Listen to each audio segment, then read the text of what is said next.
Broadcasting from the business capital of the world, this is the Podcast Business News Network. She certainly is somebody that gives you insight, information, answers questions, gives clarity. So great to have her back here. She is a psychic medium, and she intrigues me. She's interesting, comes up with these things out of nowhere, and then you validate them, and it's coming from the other side. Usually that's where she's getting it from, I do believe. And she is the perfect Rose. Her name is Rose. She's back with us. Hey, how are you today? Hi, Steve. I'm good. Welcome I'm excited back. to see how it's all going to play out this time. Every time we have an experience together, there's something kind of spirity in it. So let's see what happens today. Yeah. You never know what's going to happen. And I always say that whenever we get together with a medium like yourself, it's, I just throw it to the universe and what happens. Great to see what's going to unfold today. Last time we talked, it's been a while. It's been a few months since we got together. Where did we leave off the last time we talked? Well, so initially how we started was we had talked about the show previous, and I do feel that sometimes whatever's happening between you and I is divinely orchestrated because there are spans of time in between. But there was the one show, my first show with you, and then there were two shows that were closer to each other because I felt unfinished with the second one. So I pushed that one to be a little bit sooner. And because in the second one, I had gotten intuitively that, a vacation might be the next thing that would be on your list. But we ended up talking about that in that show. And there's always been a bit goosies happening with you and I because your mom's spirit and all that fun stuff. So it's I wanted to crazy, the connections. Like it. Well, to reset here, your name is Rose. You show up. I don't schedule this. I just come in and I'm on. And my mom's name is Rose. She passed 6 years ago. Then we come to learn that we are both Virgos. And there's other connections going on there. Last we got together, you talked about a vacation, and I was working on it, setting it up. I have a friend that's got an Airbnb in the Caribbean. He's just working there, and it didn't take place yet, but there's something came up that we had to press the pause button on that. But I am going. I just talked to him yesterday, so you're right on that. And what else did we talk about? Do you recall?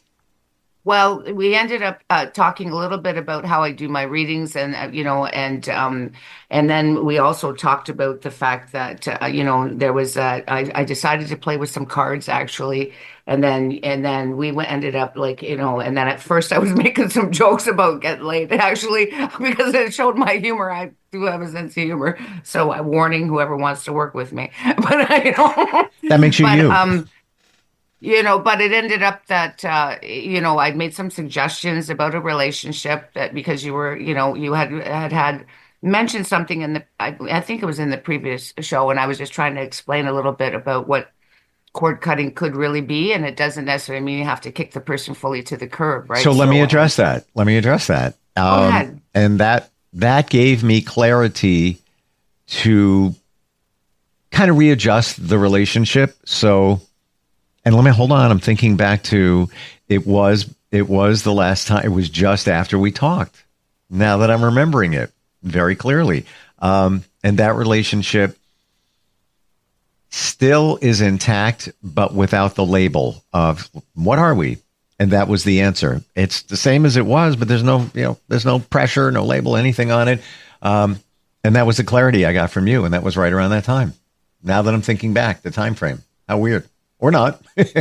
Well, yeah, I wanted to find out about that because I could feel that I was concerned because this is where people can get a little bit confused when it comes to chords. It was just like that idea of letting go. Like sometimes because we did get the letting go card. And I remember when my spiritual teacher would say to me sometimes, she goes, well, you got to let it go. I said, listen, it's such a big piece of me. I don't even know what I need to let go of because it's maybe something that's just such a big piece of me, right? You know what I mean? So how am I supposed to know what do I need to let go of if it just seems normal to me? That's what I thought letting go was. I thought letting go sometimes is like you totally have to kick everything out of your life, right? But eventually what I realized what letting go is sometimes letting go how you're looking at it because it can't change as long as you keep looking at it like it was all messed up. You see, sometimes letting go isn't always totally disconnecting a person or a situation from your life. It's just if you keep looking at it, the crappy version of it, it's going to stay crappy, right? So does that sort of make sense? So Yeah. when you let it go, you're cutting the cord saying, I'm not sure if I want to play that game anymore. But hey, if you want to play in my reality, I wouldn't mind it being this way. Well, we've talked about cord cutting, and it doesn't, like you said, it doesn't, letting go is the perception of many is just disconnecting completely. It doesn't have to be that way. There could be different forms of releasing. You could be deeply connected and you cut that cord. You do cord cuttings, right?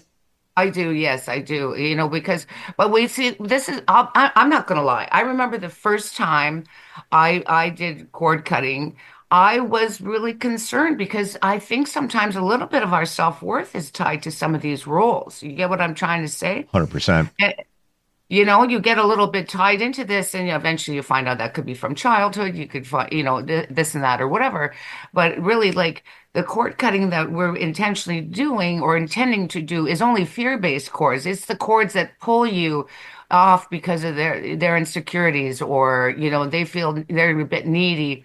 And actually, I actually added some to whatever my teacher taught me. I added extra support with my cord cutting. I connect them to God. I connect them to and myself too, because if I have so I had some fear around it, but when I finally did it, I realized that loving connection is still there. You're just disconnecting from the fear-based energies that are kind of sucking you back and forth and not necessarily having you behave from a whole place instead of guilt or obligation, right? So it's just stopping those patterns of that relationship being built on your job is to fulfill my needs. To I'm just here and I'm in your life and you're just here and you're in my life and hopefully we contribute to each other's lives in a pretty decent way instead of whatever we've been conditioned to believe is a relationship is supposed to be with all those lists. And the cord, letting it go doesn't even have to be about a relationship. It could be about anything. And I believe you're spot on that we have these attachments for other reasons than the obvious. So let's say somebody knows that they should leave a certain job. It just doesn't make sense anymore. Let's say it's time to move on. Maybe they're still connected to it because it's their identity. Same thing in a relationship. Somebody may think that, well, I can't, I know I shouldn't be in this relationship, but I have to hang on to it because fear of being alone, fear of your identity, like we're a couple. What will I be by my solo? And that there's many different reasons. We haven't explained for anybody that's just checking this out what a cord is. Energetic cords. There are tons, hundreds, thousands, right? Well, and the key element is especially you know, if you have sex with someone, it's easier to be corded to each other because you have intertwined your energies, right? But according to some of my spiritual teachings, though, too, first of all, too, like if you have some old abuse or like some weaker parts in your aura, sometimes cords can latch onto you in those areas too. Like people will just get intuitively that you're a little bit soft in an area or weak in an area. Like I say, I don't even know if people do it intentionally. I think it's more of an unconscious, subconscious thing that's happening. But a good portion of that, I really believe in my heart, plays out from childhood, upbringing, programs. We are electromagnetic beings, right? Yep. So you aren't just that body. We have layers in our energy field, and we have chakras and energy centers. And I'm going to be out there a little bit with this one. One of my spiritual teachers said in the higher realms, where they don't have form, how they actually interact with each other is they become one with each other. So for us on Earth, there are various ways for that to happen, like you and I having a conversation right now. On some level, we're mixing our energies, and then it's just learning. Sometimes it's a positive exchange, and sometimes it's an imbalanced exchange. And this is where we have to be a little bit careful because I don't know about you, but this eventually you find out this work is about busting limiting thoughts. Um, That's what I've really come to know. And I could really have a lot of peace about a lot of different things. But if I sit with a client for a few hours who has a lot of fear, like a lot of fear around certain issues and stuff like that, it might take me a little while to disconnect from being sitting in that programming that they have, unless I complete properly with energy work or something like that. Did you ever like hang out with somebody who had a lot of fear that you didn't have, and then after you hang out with them, you're kind of got to shake it off? We're called shake it off. Yeah. Yeah. Funny you should say that. I'm going to be honest with this. I always am. Lately, shake it off, right? Lately, I've been finding myself shaking off energy, and I don't even know I'm doing it until I catch myself. So I could be in the car. I could be thinking about something. Maybe I left a meeting, whatever. And I'll be in the car and I'll be like, for a second. I don't know if I'm the only one that does that. And maybe you think I'm a little out there now, but I will feel myself needing like, all right, literally shaking it off, like shaking just for, and I look at my dog when he comes from the outside to the inside. And I used to think that dogs would shake their fur for a second because maybe the wind has, a position of the fur and everything when he comes in. No, he's transitioning from one area to another, and he's shaking off the previous energy, i.e. the energy from outside to the inside. So I'm totally right there with the shaking off the energy. Whatever you got to do just to move it to the side, if you will, or get it out of the way, transition from one moment to another. Well, the truth of the matter is now you're helping me remember something. I did tell this story just recently in something where I just been sharing, I've been sharing a little bit more of my work publicly, just trying to find my people. I do know that I came to Earth to assist, but I also feel like what I also have come to realize is I'm not necessarily like, I've considered myself more of a higher self guide. Truthfully, what I mean by that is, at a certain point in my journey, I did come in contact with that. This was possible in this lifetime to use this lifetime to evolve to your highest potential if you chose to do that. And I did make a conscious decision to do that.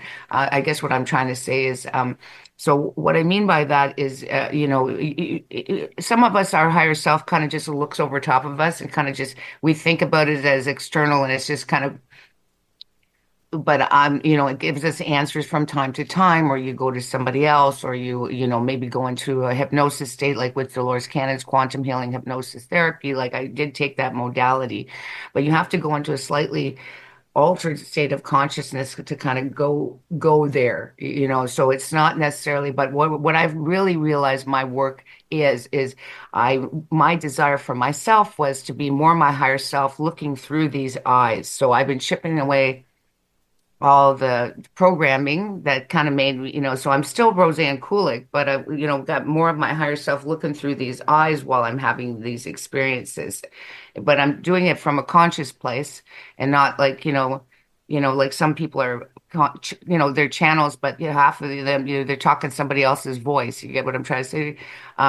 I get, anyway, long story short is I just wanted to share that, but I giving that background, but it reminded of one of my spiritual teachers. The reason why I'm saying that is years ago, he told a story about how these people were sharing, like someone had overdosed or something like that, and they were in a public environment, and they didn't realize, but they left that energy. They just left it there. And this other woman, because he's a clairvoyant, he can see outside, this other woman walked into that energy and it stuck on her. And it actually stuck on her. And he said it looked like she gained 10 pounds by having it, running into that energy. Because I worked at a casino for years. And I'll tell you, when I was at that casino, I would worry about money. Meanwhile, we were making good coin. And I realized the reason why I'm worrying about money is because I'm at a casino. People are losing money all the time. I'm in their energy. Wow. When I would take a week off from work, I wasn't worried about money, but I'd be in the casino. And the whole time I was in there, we were all worried about money. Meanwhile, at that time, we were busy. We were making so much money. Not a lot, but, decent. Decent. You know what I'm trying to say? But it wasn't even about the casino. It was about the people in the casino. Jeez. Walking through their energy. They're losing money. Let's face it. Like, that's a beautiful establishment. But let's face it. It isn't beautiful because of the fact that they're giving out money. It's beautiful because a lot less given and a lot more taken. You know what I'm trying to say? Yeah, but you feel the angst, the anxiety of the people going there, because they're thinking about losing money. Wow. You know, you think about the time they say we are the sum of the 5 people we spend the most time with. So if you think of their energy, what they've got going on, and then look at your life, you may see some parallels, some connections there to their situation energetically, right? Well, so the reason why I'm saying that is, when we talk about the shaking off part, I know that there is, someone that I watched that is more of a channel, and she had a shake because of the fact she said that's how animals disconnect after they have a fight. Like they say, for example, like they're getting chased, right? They're getting chased by another animal, and then after they save themselves because let's fit is a predatory kind of thing, they'll go shake it off to disconnect from that experience so they can move forward, right? So I do believe in my heart that is a big piece of what we're working on doing, is reminding ourselves that we're energetic beings having this human experience instead of what we've been conditioned to believe. The sad part is we probably their whole thing has kind of been built half on a lie, right? So you know what I mean? We were kind of just kind of made an agreement to like experience disconnection to see if we would become reconnected. So our natural response is to actually kind of believe the lies more than the truth. So it takes a while to get John. I know I'm saying that it's pretty out there, but this is what I've come to know anyhow. So I wish I wasn't such an advanced student because it would be easier for me to BS my way through things. But unfortunately, I had such conviction to learn more. Almost everybody I've ever connected with that does what you do, or call it in the wellness arena, metaphysics, they have an appetite to learn more. They're always looking to learn more. You know, it's almost like an addiction. You feel it? Well, I'm at a point though. I got to the point where I learned, but I do think we do come here to learn, you know what I mean? But also to share the wisdom that we have. And I also believe those of us who've committed to serve sometimes might have different experiences thrown at us for us to transcend them because of the people that we're meant to work with. You see what I'm trying to say? So that's how the universe sends me different clients after I have an experience and I move past it so that I can guide them through it. See, the difference between our work and what we were conditioned a lot in this society, we had priests that were telling us how to handle marriages. Like, really? Did they have any life experience to do that? So I think a lot of us souls that came during this time intentionally subjected ourselves to being immersed in, we'll call it the poop of life, and move past it so we can say, hey, I figured it out. I'm not sure if it's perfect for you, but I'll give you advice on how I did it, and maybe it'll help you. You know, that's what I feel like we really agreed to do. Wow. Do you ever surprise yourself? Like when you do a reading and validation comes back and everything lines up like you thought it would. Does that surprise you? Or after all these years, you're just like, oh, great, there's another one. Yeah, that's what I do.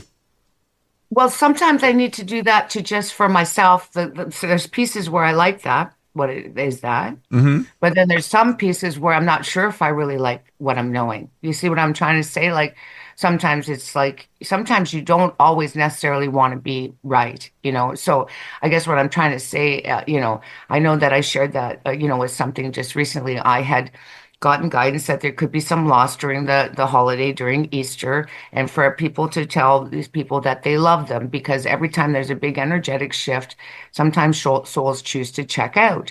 And then I got guided to watch.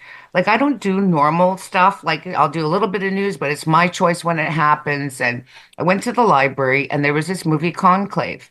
And I didn't even know that it existed, but it was just absolutely beautiful. I know we got to go soon because you've got other people to serve, I'm assuming. But Okay. it ended up that I watched this movie, and I guess it had wonderful awards, and I thought the timing of it was just amazing. And because I was raised with Roman Catholic religion, so but at the same time, because of my spiritual beliefs, I can also immerse myself in something and kind of see it, the whole, and the roles that people play and the agreements that they have and just all the ritualistic things. And then, of course, I can also look at a movie and see the costumes and I can appreciate all aspects of it because I did take fashion design years ago. So there's that part of me that loves the creative part of things and the acting. And so I decided to share it on Facebook, this amazing movie about a pope dying and them, getting together. And this ends up being before the pope died. So that was where my guidance kind of made that suggestion. I got guided to that movie. I didn't even know it existed. It was, I guess, released in 2024 or something like that. Got awards and all this stuff. I didn't even know. And then after that, the Pope in our world would die, and there would be a conclave. At least I knew what that word meant. I didn't even know what that word meant prior to that. Wow. I just learned that today. I've heard the word before, and there was a convention, not even religiously connected, called the conclave. I think it's media connected, and I've heard about that movie, and it wasn't even beautiful. Not even I heard about it just before the Pope did pass. We've got about a minute or two. You've done this in the past. Do you want to pull some cards? What do I want to do today? Do I want to pull cards, or was there something else important that I wanted to use our time for? I know you've done that before, and interesting insight coming from it. Well, to be honest with you, one of the ones that I don't have it with me. I don't have that deck with me. Well, let's do a unicorn. Let's see what the unicorns have to say. The unicorns are magic. Let's do a little bit of magic. Want to do some magic? Let's do magic. I think right now, what my heart says, if anyone is out there in the world, it's very important right now to realize that you are the authority in your life, and to not necessarily give our power away to, as long as we believe there's someone bigger than us making all of our decisions, we're going to be giving our power away to, sometimes people can go down rabbit holes on this spiritual journey, I guess is what I'm trying to say, and go, oh, those guys, the people in power, them. Mm-hmm. As long as you believe they have more power over you, then they have more power over you. Who does? Who? I'll make sure I heard that clear. Anybody, as long as you believe whoever those theys are, the big guy, the rich people, the all the does, all the presidents. So you're saying if you feel they have more power over you, they do. Exactly. Okay, gotcha. Right? Because you are the own authority. So as long as you keep thinking, them, it's like, wait a second here. They win. They win. Exactly. You are a powerful spiritual being. And one of the things I've shared recently, one soul choosing to grow can totally alter this universe. That's how powerful each one of us are.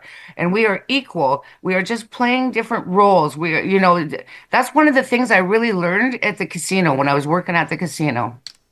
Yeah. The other day, I was having this thought in my mind, and all of a sudden on my playlist, I think it might have been satellite radio, a song came on, never heard it before, called Step Into Your Power. And it's by Ray LaMontagne, sort of like a jazzy, progressive rock kind of guy. I couldn't even name one song from him. I've heard of his name. I can name this song because it came on, but it's almost as if it came on at that moment for a reason. Step into your power. So if you believe others are more powerful than you, then they are. And they are. Step into your power.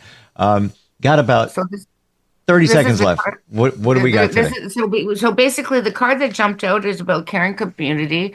But I really feel that what I've been guided to share with people is we are meant to go into community as whole beings, how we can contribute to a community, not to get filled. We're all kind of striving for the best for all, but we're coming with our strengths instead of, the same idea with whatever you experience with your relationship. And they're encouraging to open to abundance, that the unicorns are just saying, and opening to our abundance is a lot to do with our energy field, just, trusting and allowing things to happen and invoking the law of grace. And what's nice about the law of grace is, guess what? It kind of says, we'll kind of fix it up a little bit for you. So just hand it over. We're going to hand it. The unicorns want to hand things over to same idea, like letting go almost, but using a spiritual law, a law of grace, to do that. So anyways, my name is Rose and my business is called The Perfect Rose, www.theperfectrose.ca. And my email address is rose@theperfectrose.ca. And my phone number is 905-526-9694. Always wonderful talking with you. One thing is for sure, I'm not going to have to shake off this energy because it's good. Oh, thanks, sweetie. I always enjoy my time with you. Same. So much. And you're accurate, give clarity on a lot of things that we deal with, and it starts with a conversation.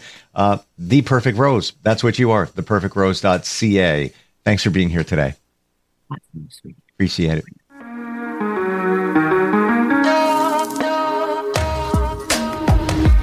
Broadcasting from the business capital of the world, this is the Podcast Business News Network.